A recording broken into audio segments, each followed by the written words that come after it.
to Suits and Sneakers, a series featuring sage advice and candid conversations with seasoned leaders from diverse backgrounds and styles. I'm your host, Carrie Tuttle. With my guests, we deep dive into the areas of team engagement, motivation, and effective performance management.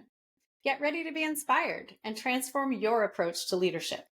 Please like, subscribe, or follow to be notified when episodes are released. Let's get started. It is my pleasure to talk to Phil Putnam, speaker and author of Desire-Based Leadership, a manager's unexpected key to driving top performance. And I have the book right here, so we're going to dive into that. Phil Putnam is a top voice in people leadership, human performance, and his speaking and writing on employee motivation, cross-generational leadership, and buyer psychology has fueled success for many of the world's greatest companies, including Bloomberg, Slack, and Salesforce. Following 20 years as a team member and executive leader within world-class tech organizations, including Apple and Adobe, he now shares his most valuable lessons learned with audiences around the world through his Give to Get leadership method and his book, Desire-Based Leadership. Originally from Sacramento, California, he made New York City his home many years ago, where his husband Raj and dog Baccio are the center of his life and the keepers of his heart. Phil, welcome to Suits and Sneakers. Thank you so pronounce much. your dog right? You Baccio? did, yes, Bacho. And if we're lucky, we might see him like saunter by in the background. Oh, fun. But he's 15 years old. He's a little toy poodle. He sleeps a solid 17 hours a day. So we're right in the middle of his sleeping time. So we don't know if we'll see him. Well, he's basically like a cat then, because cats sleep thirds of the time. Yeah. So tell me, how do you describe what you do? And also, I want to know, so I'm breaking my own rule here because I usually don't stack questions, but I want to know, what's your work attire? Are you like a suits or a sneakers or a something in between kind of guy? I'll start there. I mean, right now, I'm a sweater on top, like Lululemon lounge pants on the bottom. Honestly, Nice. like what you're seeing behind me in the video is my home. I work from home full Yes. time and I'm self-employed. So, comfort is paramount. When I'm on stage, it's usually some form of like dark denim and like a sweater blazer combo, and then some really interesting shoes. Cool. So this is not too much of a side note, but I think a huge part of somebody getting their message internalized by the people who they're sharing it with is making sure that they're memorable. And color, pattern, and presence are a part of that. And I've always been drawn to color anyway. And so, yeah, I just always make sure that I've got something visual for someone to hang on to, because I think it actually increases the chances that what I'm trying to share with them to improve their life will stick with them. Definitely. Yeah. Very cool. Okay. And then for how I describe what I do, at the heart of it, I really help leaders drive results through their people by prioritizing what their people want first. I know that a lot of leaders, especially in our generations, we were raised to believe that you get results by putting the desires of the business first. I don't believe that that's true. I don't believe that that's the most effective way. And so that's why I've chosen to specialize in human performance and in motivation, because the way that I found most effective to motivate people when I was in-house leading teams really was not putting the business's needs first. It was putting the employees' desires first. And in fact, their desires for their life beyond work, not their desires for their life within work. And that's really where the title of my book, Desire-Based Leadership, came from. Okay, because I was going to ask you what sort of inspired, was there a moment or like something you were seeing in the workplace that inspired you to write it? Yeah, there was a specific moment. I mean, the title came from a conversation with my editor and my best friend, a brilliant entrepreneur named Brooke Goggins. She and I have been friends since junior high. But the three of us had a brainstorming session on the title. And as I was talking, I just randomly made this comment about leaders treating and viewing employees as beings of desire rather than units of productivity. And both Brooke and my editor, Josh, were like, whoa, why isn't that phrase in the book? And I was like, well, because I just came up with it right now. And I asked, what is it about that? And they said, desire. So I've never heard desire discussed in any meaningful way in a business context. It's such an interesting provocation. And so that's where the title came from. But in short form, why I chose to fixate on putting employee desires for their life first as a way of driving business results is because when you really ask somebody, hey, do you love your employer more than you love yourself? The answer is no. And do you care more about your employer hitting their goals than you care about you and your loved ones getting the life that you want? Again, the answer is no. I mean, in my speaking work now, I've asked well over 3,000 people those two questions, and I have literally never had a single person say yes to either of them. So when I look at the way that most organizations try to motivate performance, what they say to their people is, when you give us your best, when you give us more of yourself, you work longer hours, you put up with small pay raises that don't really make an impact on your life, we'll hit our goals. And that's what should motivate you to be devoted to us. And the thing is that I think that most employees do care about the success of their employer. We do care if we hit our goals. But that's our second place motivation at best. Our first place motivation is always to get the life we desire in exchange for the work that we do. And so you've got all these leaders, and especially sales leaders, like, I'm committed to first place results. I don't want to be second. I want to be first, right? Well, then why are you trying to motivate performance on a second place basis? Ooh, okay. That is really compelling because, I thought the direction I thought you were going to go is that not everybody's competitive, but that's not it. No, everybody's competitive, I think. I also think this. I think for the most part, most leaders are genuinely well-intentioned. Yes. I've encountered very, very few leaders in my life that I felt were actually consciously malicious. They are out there, but I think they are the exception. They are not the rule. I think the primary challenge that today's leaders are facing is not believing that the old methods of motivating performance and driving engagement don't work. I think most of us understand that. I think the real challenge is, what do we do instead? And specifically, how do I get the results that I need to drive for my business and take care of my employees at the same time? And so that's where I work. That's my customer, and that's the leader that I care for. Not the one who needs to be convinced to take good care of their people. Like, if you don't believe that, I'm not spending my time on you, frankly. That's somebody else's problem to solve. Yeah. My specialty is helping you understand what to do instead and helping you see the rock solid business and financial case that proves out why the only real reliable way to get both business results and employee engagement at the same time is put your employees' desires first. If you put your business's desires first, you have less of a chance of getting both of those outcomes at the same time. Yeah. And I notice in your book, you quantify it really well to help leaders see what that business impact is. Can you talk a little bit about that? Yeah, sure. And this is to the credit of the world's leading research organizations. Like, I just composed the business case, but the data from Forbes, Gallup, Deloitte, PayScale, Mercer, like, really incredible data. The US Census Bureau, lots of government statistics. Longer story shorter, the business case is the contrast between the cost of attrition and the cost of satisfaction.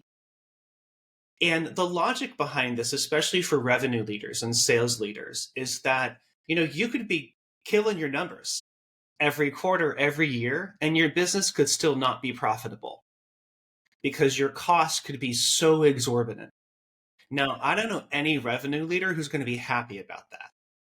It's like, my team and I, we are busting our butts every single day. We're killing our goals, and still we're not on a path to profitability. How is that possible? Well, the way that it's possible is that salary and hiring and attrition costs are usually the largest cost line item of most organizations. And also, the cost of replacing somebody in this market is around 5 to 12 times higher than the cost of satisfying somebody. Quick numbers in US dollars. If you have to replace one person who makes $150,000 a year, and the average cost of replacement in your industry is 150% of that salary, which, by the way, is very realistic. That's right in the dead center of what Forbes has found as the cost of replacing people across industries. So 150,000 times 150% is $225,000. Mm-hmm. That's just to get one person replaced and in the seat of somebody who left. That's a massive amount of money. Yes. And if you're in a 100-person company running 15% attrition, which is pretty much lower than the national average, and you need to stay at 100 people, well, you're going to have to do 15 replacements every year to stay at 100 people. 225,000 times 15 is $3.375 million. That's pure cost. $3.375 million. Yeah. I mean, now there are many companies, there are people who are listening who may be working for companies who are fewer than 15 people total and whose total ARR is less than $3.375 million. So the cost of this is really, really massive, and it can just hamstring or kneecap or whatever other, analogy you want to use. It can really inhibit your ability to achieve profitability. Absolutely. Well, and I would suggest the smaller organizations might say, well, I'm not paying my people on average $150,000, or I don't have that many people.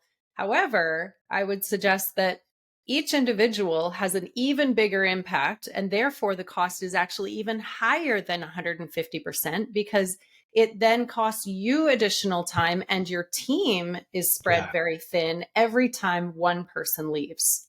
Exactly. And the other thing about that figure, the cost of replacement, a couple of things. It factors in 9 to 12 months minimum of disruption as the new person is coming up to full productivity in the seat. So you're going to have operational drag and revenue drag as that person is getting into the role. The other thing is that your company size may vary, but your operational maturity may also vary. So if you're assuming a moderate level of operational maturity, you're going to be having additional cost added by just some latent inefficiency in your hiring process. Maybe you're outsourcing hiring because you're a small organization, so you use a fractional HR solution rather than an in-house team. Mm-hmm. A lot of companies do not have a high level of operational maturity right now. And so that is going to increase the cost of replacing each individual that you have to replace. Huge. When you think back, I mean, you had a successful corporate career for a long time. What's a role where you were able to have maybe the biggest impact that you can think of? More on that in a moment. If you're listening to this episode wishing you can get more out of your team alongside other purpose-driven leaders who want to be more effective, I encourage you to take a look at my program, Leading with Engagement. In it, I provide training and a practice field to gain confidence in communicating expectations that help team members stretch themselves and wow your customers. You'll gain a framework for giving meaningful feedback that motivates and inspires them to engage. Among other skills, you'll learn to delegate and track performance to free up your time to lead more strategically. Go to teammojo.ca for more information. Now, back to the episode. What's a role where you were able to have maybe the biggest impact that you can think of? Well, I mean, my time at Adobe in particular was really, really meaningful to me. I was there for 5.5 years. I entered through an acquisition. I was with a startup that got acquired by Adobe. So I went through that sort of ingestion experience. Okay. Being brought into a huge global organization. First of all, I have to say, Adobe, absolute best employee experience I ever had in my career. Okay, good. So we got that out of the way. We're not going to rake them through the coals. No, I mean, there's always pluses and minuses, just like with any organization. But on the whole, it was the best employee experience I've ever had. I went through a few different roles there and really was able to find a skill set, like vastly expand my skill set in the years that I was there. And actually, my official entry into enablement was through a special project that I did while I was there. And I'll explain it, but this particular project really was the pivot point. Like, I would not be doing what I'm doing now if not for this. Another brilliant woman in my life named Mari Cross. By the way, I'm just a constant stream of stories about brilliant women. My Amazing. life, my career has absolutely been shaped and enabled by incredible women. Oh, that's awesome to And hear. so anyway, Mari Cross is one of the brightest minds I've ever met in customer experience and customer success. And she was running customer success for the Americas at Adobe at that time. And she had been a champion of mine. We had come over into Adobe through this acquisition together. Mm-hmm. And she called me up one day after about 8 months since we had last spoken and said, hey, I think there's a problem you can help me solve. Our customer success managers are great at getting traction with the junior level contacts on the customer side, but they're really struggling to get executive influence. And so our adoption and our expansion numbers are suffering, and our renewals are suffering. So we're going to do an executive influence training workshop for every CSM in the world at Adobe over the next roughly 18 months. And we're going to have one trainer for each of our 3 regions. And I want you to be the North America trainer. And you would go and do this 2-day workshop, about 25 times as a special project around North America over the next 18 months. Do you want to do it? And I was like, well, yeah, I want to do it. First of all, I was bored. I was bored in my current role. Yeah. And also, I was just scared enough by this to find it interesting. So, longer story shorter, I was handed an incredible curriculum. I was given amazing facilitation skills, training, and mentorship. And I started doing these workshops. And almost immediately, it's like, okay, this is a thing. Not only have I not felt this satisfied in a long time by anything I've done professionally, I also seem to be ridiculously good at this. And the numbers proved it out. The evaluation numbers from the students confirmed that I was a really, really top-notch presenter. But I also started thinking about what is it that makes me so meaningful, so powerful in that room as a speaker, as a trainer, as somebody who serves an audience through information and through knowledge. What I realized is that in that room and also throughout my life, whenever I enter a space, I naturally shift the energy of the room and I shift it towards a sense of safety. I make people feel safe emotionally. I've always been this way. You also used the word serve. And That's what that you're is a doing. great perspective. Yeah, and we can talk a lot about servant leadership as this conversation goes on, because that's absolutely my ilk as a leader and a leadership skills trainer. But anyway, I can make people feel safe enough to embrace the vulnerability of learning, especially when that learning happens in the presence of their peers and their managers over 2 days in a room together. And salespeople, we often feel like we're the people who are supposed to know. And so I think that there's an added level of vulnerability and risk that comes for a salesperson and a sales leader when they are caught learning. When somebody's watching them learn something new, oh crap, I feel like I was supposed to know this already. Or I was supposed to be super smooth and I just fumbled. Exactly. And even though we all know that the weaknesses and the messy parts are actually what build trust and build bonds between buyers and sellers and between colleagues and leaders much more quickly and powerfully than a sense of perfection and capability does, I think we still each have an ongoing relationship with vulnerability in each of our lives and then each of our careers. And so what I'm able to do is just bring some peace of mind to people. And when you're in that space where you need to develop your skills, and that's how you get to the next level and what you need to accomplish, or that's how you keep your job, frankly, if you're on the brink, which a lot of us can be at various times, I make it safer for people to be able to get what they need to solve those problems in their careers and their lives. And I think that's why I chose, after doing this workshop, I chose to actually make it my profession, because I thought, wow,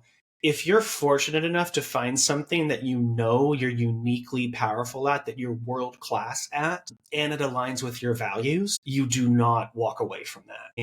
And so that's what speaking and writing and training became for me. Amazing. I love that. I love seeing or hearing the passion that you have for the work, but also then knowing what that impact is on other people and facilitating learning is such a huge, strong impact. Well, yeah, and this is probably a good segue into, kind of the meat of the conversation too, is that the purpose I see of learning and training, it's to get better at your job, but that's actually not the core purpose. I think it increases people's peace of mind, and therefore it improves the quality of their life. And I think that employment should be a contribution to your life and what you're trying to accomplish. I think employment is best when it's a transaction and when it's in a mutual value exchange. I think that's where businesses benefit most. I think that's where employees benefit most. Um, and so our work causes us constant, massive amounts of stress. It is the activity that most professional adults spend most of their waking hours on, even more than their families, their children, their spouses, their hobbies. All the things, all the reasons why you work in the first place, you spend less time on those than you do on work, right? Yeah. So, work is one of the most primary stressors and defining aspects of our lived experience and the quality of that experience.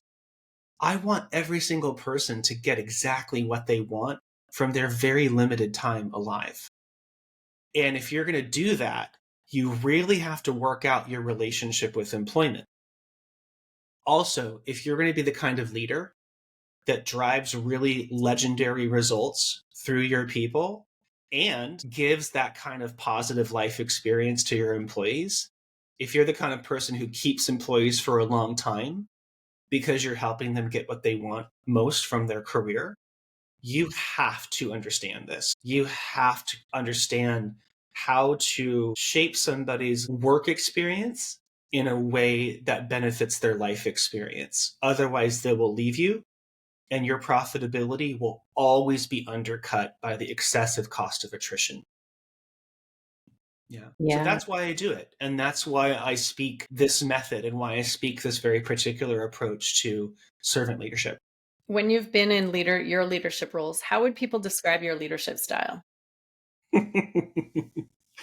um, I've been described as a Care Bear. I've Ah, I've been described as an elegant dagger. Actually, that was one of the most ooh. interesting, meaningful compliments I ever received. It was from a C-level person. My presence in front of a C-level audience is a bit different than in front of middle management and individual contributors. If anything, I'm much more mouthy and much more brutal in front of a C-level audience. But I've been very fortunate to really have a great facility with words and with language. I'm also very fortunate to kind of just naturally be very good with people.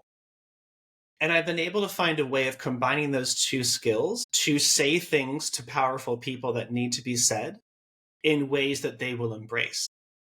And so I don't hold back. I am that dagger, but I slip it in real nice. And I found that that's a way to not only serve those leaders and serve the people that are impacted by those leaders, but also get hired back.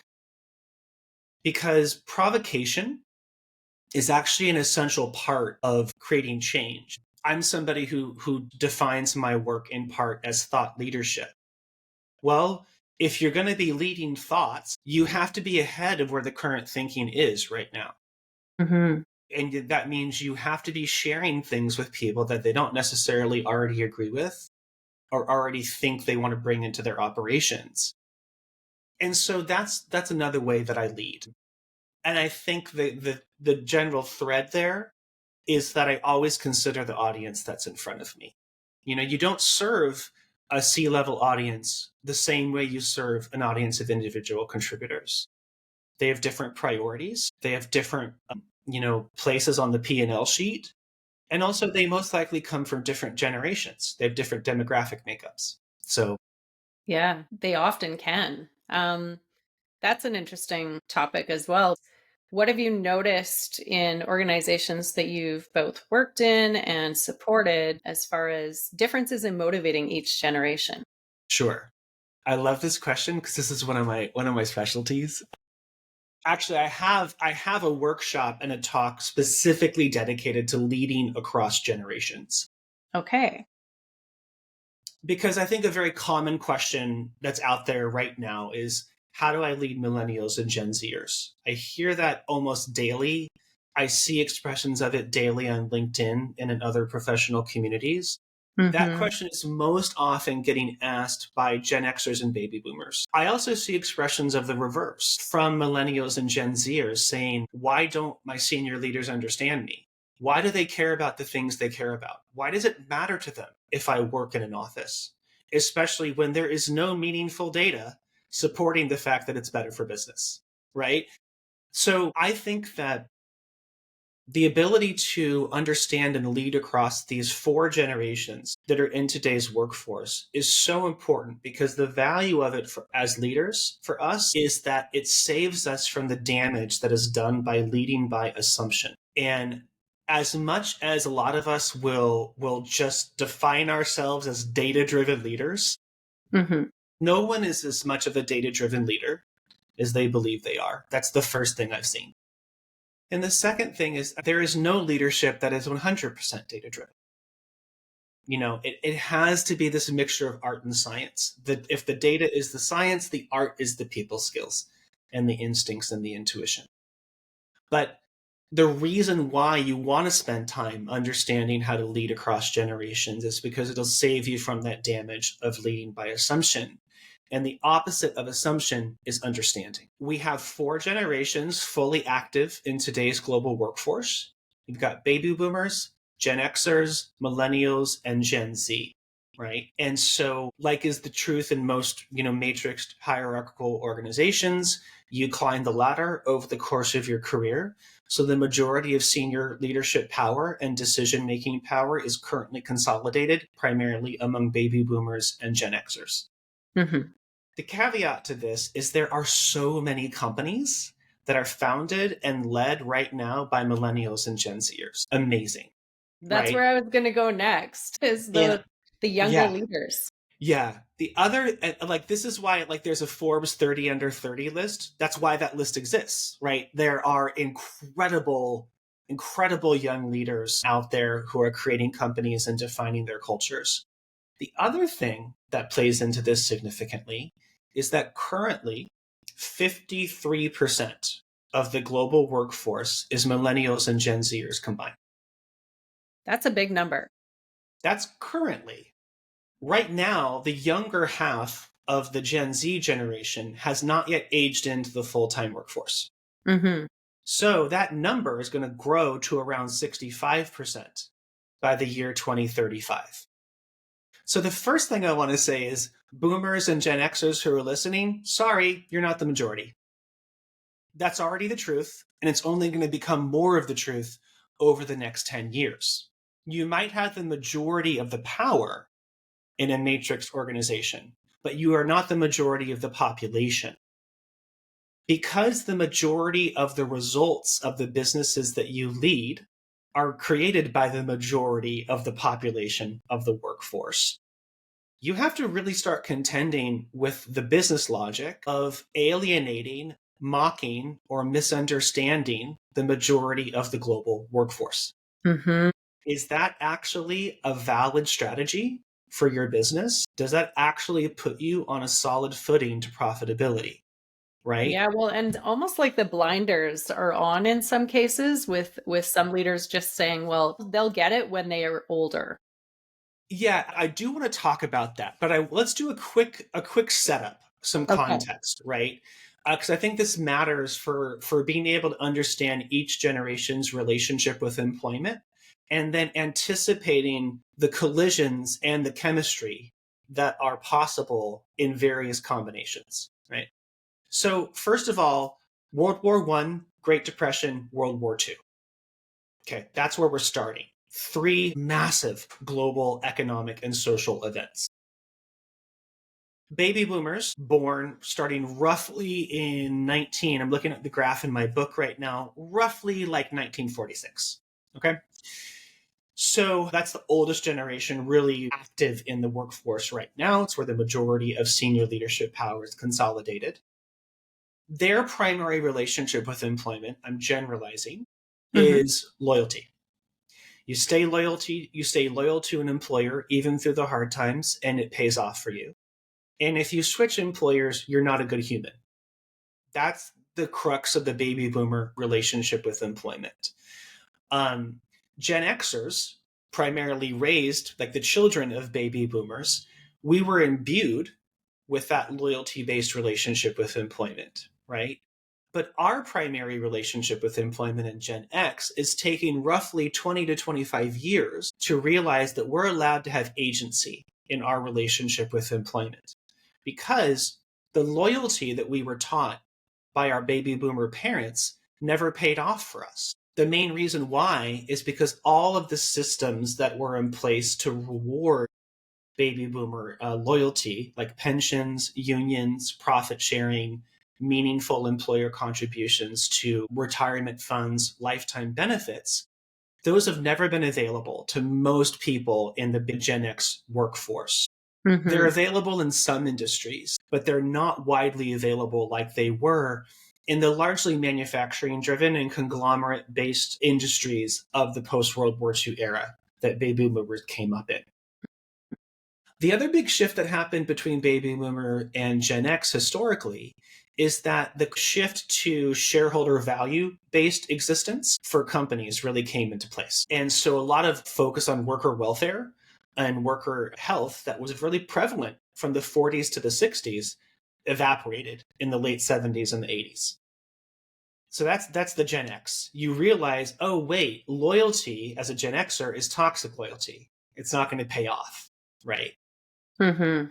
Millennials came along, and that sense of agency in general, it seems like it's just born into them, right? The journey that Xers had to take to learn that agency, it seems like millennials were just born. Well, they were told you can be anything you want. Exactly. And I think there's a lot of benefits to that. I don't see that as a negative, right? I'm very pro millennial and Gen Z. Yeah. Both for just flat out business reasons, logistical, financial reasons, and also because there's so much about them that I deeply admire. The thing I admire most in their relationship with employment is that in general, they value their time more than they fear change. And so they are like, this job's not bringing me closer to the life experience that I want. Peace out. I'm going to go find another employer because I can find a paycheck in hundreds of places. Yes, I have to have a paycheck, but I don't have to get it from you. And so this sense of loyalty, it's to themselves first and foremost. I personally think that's fantastic. Well, it's because honest. It's honest, and also for a business, appealing to that sense of self-focused loyalty is the most reliable way to get top results. Again, you don't get results by putting the employer's needs first. You get the results you want by putting the employee's needs first and their desires first and what they want for their life. So most reliable way to get results. I think that's really important. With the minimal amount of friction. Yeah. Because again, a leader's function is to drive results through people. So if the people are the vessel of the business results that you have to deliver to keep your job as a leader, to fulfill your function, the question that you should be obsessing about more than anything else is what gets those results out of the people that I have. Not the people that I want to have, not the way that I wish millennials and Gen Zers were, but how do I get the best results out of the people that I have? Mm-hmm. And so then I'll finish up the sort of historical survey here and say Gen Zers, their profile is very similar to millennials, except there's a little more isolation, right? There's a little more fragmentation in their ideas about where income can come from. They're much more open to side hustles.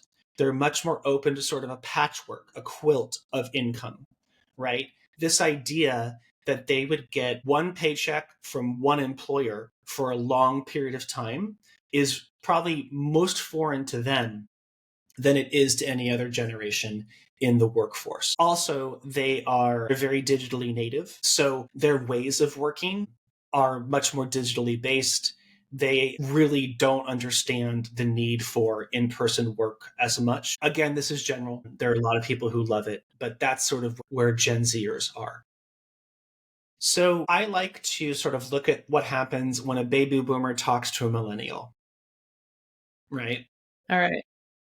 And I think we see this played out in Return to Office more than anything else right now. A baby boomer is like a good human keeps a job and sticks with an employer even through the hard times. A millennial is like, nope, if I'm not getting what I need, I am out, right? That's a big collision. That's Yes. a big collision of ideals. The other thing is that boomers, they respect title, they respect authority, because the entire trajectory of their life in their career was you climb the ladder and you get the privileges that come along with that. And therefore, if I've done the work over decades to achieve this title, part of the payoff is I will be listened to. And when I say what needs to happen, people will do that. Well, the cards they got dealt were that when they got to the apex of their power, the majority of the workforce was a generation that says, you don't deserve to be listened to just because you have authority or just because you have a title. Now, that sucks for boomers. I'm sorry that happened to you, but that's the cards you got dealt. Sorry, that's the cards you have to play. So what I see a lot in the tension of Return to Office is senior leaders, boomers and the older side of Gen Xers, fixating on why won't they just do what I say? When in reality, the question they should be fixating on is what's the best way to get the results I need from the people that I have? Where am I adding friction that's unnecessary? Now, Return to Office is a pretty simple question to answer for a lot of industries. Some industries just have to be physically present to do their work. That's fine. There's no debate there, right? Like my husband, he's an architect. They are a very in-person culture. He's been back in his office 5 days a week for years now, you know. I don't have any problem with that. But I think that senior leaders really need to be contending with where am I adding unnecessary friction? Where am I focusing on winning an argument over winning an outcome? The other thing is that empathy is a big part of this. There's a much greater acceptance and presence of empathy among millennials and Gen Zers than there is among boomers and Xers. And again, empathy is the key that unlocks how do I get what I need from somebody? And you have to think about how is what I'm commanding or demanding or instructing landing with this person? Because again, is your goal to get them to agree with you? Or is it get them to deliver the results you need to make your business successful? And if it's the second, then you're probably going to be more willing to communicate and handle things in a way that's prone to land with them and land to motivate them rather than to get them to agree with your way of thinking. So this is really the crux that I see in this battle. And I think what proves it out more than anything else is, again, the lack of data. When you look at the communications, the town hall transcripts, the press releases, the appearances on MSNBC that these senior leaders from baby boomer and Gen X generations are doing, they don't really have meaningful data to show that return to office has a meaningful, objective impact on their business results. And so that always stands out to me as a sign that they're a little more focused on winning the argument than they are in winning the outcome. Yeah. What's another example? And you talk a little bit about the generational piece in the book. What's another example of where you see the differences in motivation and communication style? Or maybe it comes down to values, where you see that play out. Sure. Let me think about this for a second. Gen Xers are interesting to me. I'm a Gen Xer, even though I was born in July 79. So I'm technically right on the age break between millennials and Xers. But because I was raised by a very traditional baby boomer, I very much have that Gen X relationship with employment. we're a weird bunch, honestly, because we have this combination of a real strong sense of duty. Um, we have that thing we inherited from our parents where it's like we want to be loyal. We believe that it's necessary. And also, there's a little bit of that thing where we kind of want you to climb the ladder in the way that we had to. Mm, So it's a weird combination because climbing the ladder never paid off for us, honestly. I think also we're Gen Xers, and especially the younger half of Gen Xers, were one of the first age groups in the workforce that saw the ways that unhealthy devotion to career broke down our families. yes. And I always call this out to senior leaders as well, especially those that are struggling with millennials and Gen Zers. I say, a lot of millennials and Gen Zers, their parents' relationship with their careers and money and materialism and values, that's the villain in their family history. That's the reason why a lot of their parents split up. That's the reason why a lot of the trauma that happened in their childhood happened. A lot of the destabilization, the relocation, the living between two homes, changing schools, losing friends, real destabilization and identity. All of that shaped who they are. And then now they're coming into a workforce where devotion to an employer at the expense of the self is the villain in their personal history. And they're being told, come back to the office, even though we can't give you a really compelling database reason to do so. Yeah. And the Well, commute was part of it, right? Like, if yeah, I can tell you, my mom was that way. She had to go downtown to the office every day. And one of her employers, after 15 years, the company was sold to a larger organization hmm, and she went with it. But about a year in, they transitioned and anybody redundant was let go. And so yeah, she was one of those people. I remember her being super stressed out up to that point. And then about 3, 4 weeks after she was let go and she was now like off and maybe looking for work, but kind of chilling out a bit, she came home one day and she walked in the door and I was like, Mom, all your wrinkles are gone. Because she mm, had chilled out. And she was like, Yeah, I'm not stressed anymore. wow. What did that mean to you? What did you learn from that? I learned that she had been grinding. She had absolutely been grinding. She had dressed up. I mean, here I am, I'm dressed up in a nice blouse, but like she had dressed up every day, gone in her car at 7 in the morning to Yeah, get downtown and go into an office tower where you have to pay for parking to get there. And so there was a lot of expense and time and all of that stuff. And then she'd come home at probably 5:30 yeah, and change out of her fancy clothes, put on her relaxing clothes. And I always said, Oh, but mom, you look so pretty. And she's like, I can't wear these clothes for one more second. yeah, mm, Right? It's yeah, like you have almost a separate identity. And yeah. I've noticed this too in leaders where there's a big separation between home and work. Exactly. And I think the crux of what I hear and what you're saying there relates so much to what we're talking about, which Mhm. is that especially to a child with a child's level reasoning, the message they take away is that work is what takes mom away from me. Work is what takes dad away from me. Work is what made mom and dad split up. Work is why I lost my home. Work is why I now go to dad's house or mom's house on the weekend, right? Work is why I don't see my friends anymore, who I used to see because I switched schools. Now, you might say to yourself, well, kids get over that. No, they don't. And there's plenty of research to say that we don't. We adjust to it, we process it, but it forms our relationship with the world and our relationship with employment. And I think the most simple thing you and I could probably say in this entire conversation is that to a boomer, everything said to them, grinding pays off. And it did. To people younger than them, grinding does not pay off.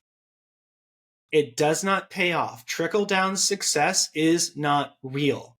It has not happened for any generation in a meaningful way younger than baby boomers in today's workforce.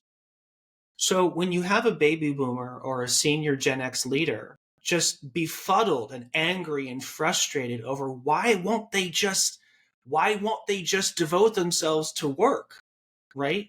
Well, it's an unproven value proposition. That's why. The other two things I want to call out before we run out of time that help leaders understand why the resistance is there and what they can do about it. First of all, the main reasons I hear senior leaders give in support of return to office are it will accelerate your career path because you are more visible. So the people that make decisions about promotions and career development and money see you and you're doing what they want you to do. Access to unstructured learning moments with your colleagues, like walk-ups to their cubicles and asking questions. And then just the overall rigor, right? Well, remember that a large portion of the millennial and Gen Z workforce were in the office 5 days a week before COVID happened. Yeah. So they've experienced all that stuff already, right? They experienced the relative value of access to colleagues and leaders and unstructured learning. They experienced the financial and physical and emotional impact of a daily commute. And currently, millennials are the generation that is most likely to be living below the federal poverty line, and 55% and 56% respectively of millennials and Gen Zers are currently living paycheck to paycheck. So, if you're a senior leader wondering why they just won't come back to the office, it's because you haven't proven to them that it's valuable. And you know what? It's your responsibility to prove it to them. That's the first thing. That's a big insight of why there's this resistance, because the reasons why you're saying they should come back are a faulty value proposition to the people you're telling to come back to the office. What is your take on the differences in the way that we communicate between generations? I don't like to be too blunt or general on this because I think there are exceptions in everywhere. And again, I want to go back to saying I do genuinely believe that the majority of leaders in all generations are well-intentioned. But I do think that baby boomers do often communicate in a directive format, partly because that was the entire context they came up in. And you can't fault them for that. You can't fault somebody for operating from their current frame of reference. You can, however, say, in order to be more successful, you must adjust to the reality that you have in front of you, rather than the reality that you want to have. So I think that generally older generations are much more of a top-down directive format. I also think that a lot of the way that the payoff of gaining power was presented to those generations over the years that they were gaining power was that when you get there, you be followed more easily. And I think some of them misinterpreted that to say that you'll be less accountable to the people that you're serving. So are you saying that it's like the leader doesn't have to justify their decisions because they have the authority? Exactly. Okay. They have position-based power. And they were raised to believe that position-based power would be respected, right? They got thrown this curveball of millennials and Gen Zers being like, no, I don't respond to position-based power because my parents' life experience and the entire world around me shows me that that's not going to benefit me. So let's flip the script. What happens when we have a millennial who moves into a leadership position and now has people on their team in the boomer or Generation X category? Great question. Again, the same requirement for empathy and understanding is there. And in fact, I think it's probably even more important because, again, the people that they need to be able to relate to have more power. So again, you have to ask a millennial and a Gen Zer, do you care more about getting somebody to agree with you or get the result that you need? How you communicate is a really important part of that. So what I would say to millennials and Gen Zers is you have to understand how to articulate your point of view to them in a way that might get some understanding, right? So here's an example I say from my own life. This is where the millennial part of me came out. I think a core requirement of any leader of any age is to provide feasibility to their team.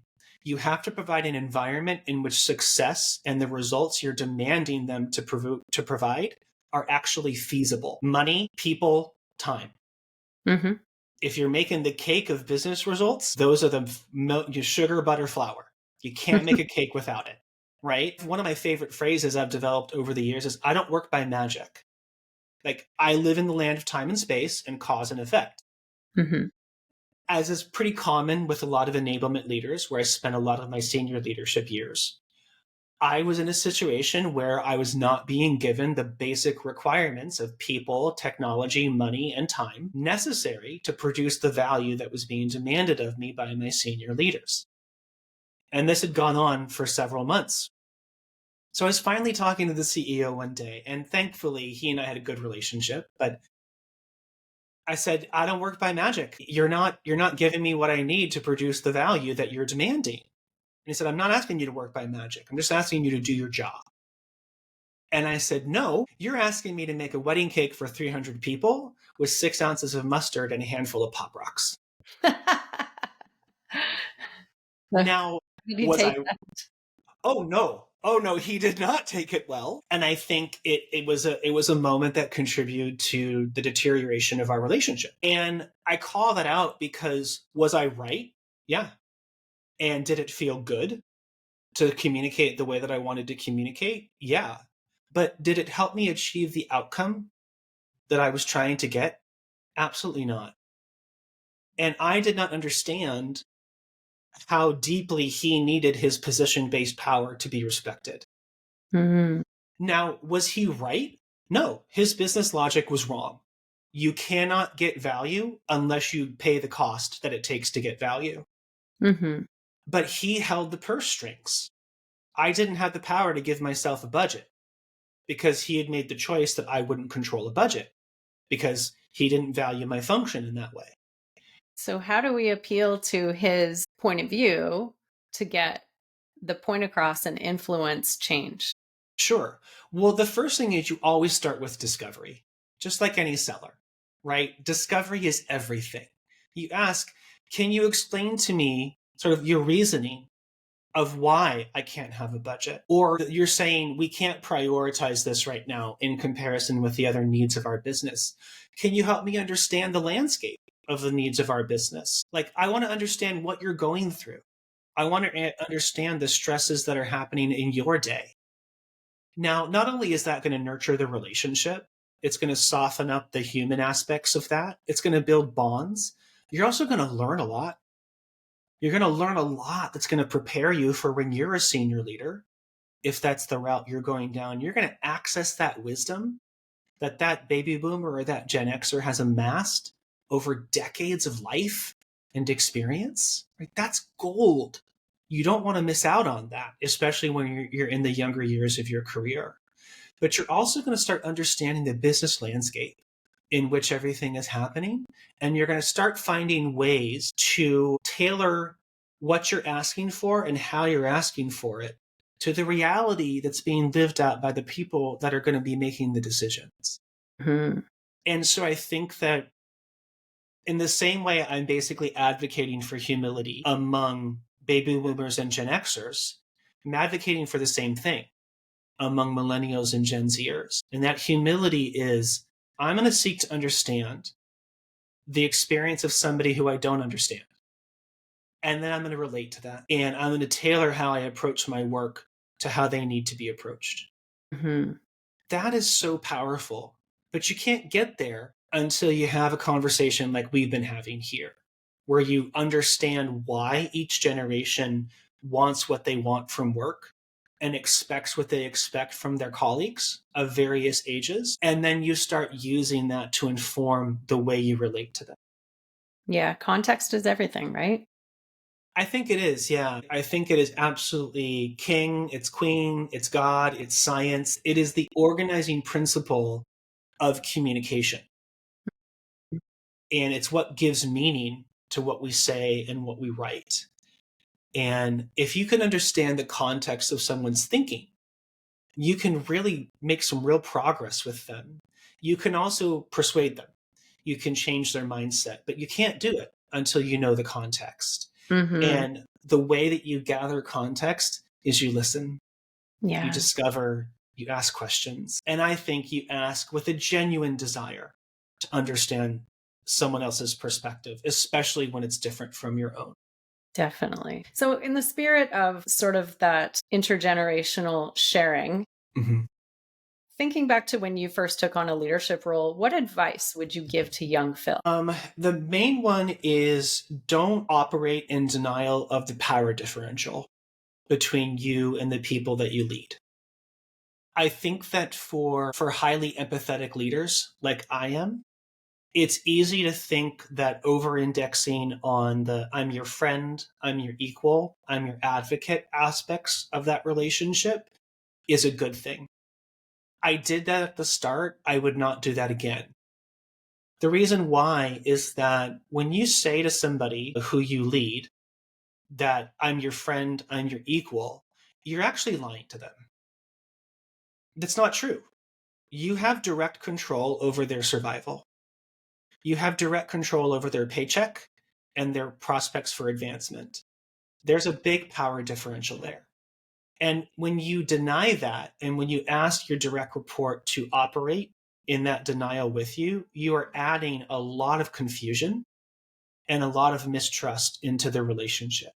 You're adding a lot of friction. I think it undermines your goals more than it helps them. I think that empathy and advocacy are tools in your leadership toolbox that need to be employed with as much thought and as much impeccable timing as every other tool in your toolbox needs to be employed. But for me personally, I would make that less of my first reach of a tool than I did at the start. Okay. I like that. That's good advice. Phil, what's on the horizon for you in 2025? Speaking. I love speaking. So workshops at conferences, workshops within corporate environments. So anybody who's listening who vibes with what I'm talking about or who is trying to solve those problems of how do I lead across generations or how do I motivate my workforce, I'm your person. I'd love to team up with you. Well, and I've seen you speak. Yeah. Yeah, that's where we first met. And Yeah. I've seen you speak and you're wonderful. So thank you. We will put in the show notes how to get in touch with you. So Phil, thank you so much for being here. I appreciate everything you shared. Thank you so much. Have a good day. We're glad you joined us for Suits and Sneakers. If you want to be an expert guest, look for the link in the show notes. Don't forget to follow or subscribe to be notified of future episodes.